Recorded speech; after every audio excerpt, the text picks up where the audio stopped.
শোনেন শোনেন জগৎবাসী শোনেন দেয়া মন, একটি শিশুর জীবন কথা করিব বর্ণন। একটি শিশু শিশু তো নয় পূর্ণিমারি আলো, মা আমিনার কোলে এসে জগৎকে রাঙালো।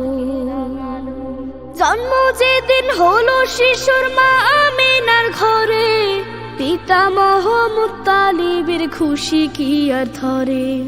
বক্ষে চেপে নাতির শরীর সেই সে রাঙা প্রাতে, উচ্ছ্বসিত দাদা আসেন কাবার আঙিনাতে। গোত্রপতি বলেন যে আব্দুল্লাহর আওলাদ, আজ থেকে এই চাঁদের কণার নামটি মুহাম্মদ। মুহাম্মাদের আগমনে চাচারা খুব খুশি, কুরবানি দেন সৎকা করেন আজাদ করেন দাসী। পিতৃহারা শিশুটির বক্ষে চেপে রেখে মা আমিনা আধার ধরা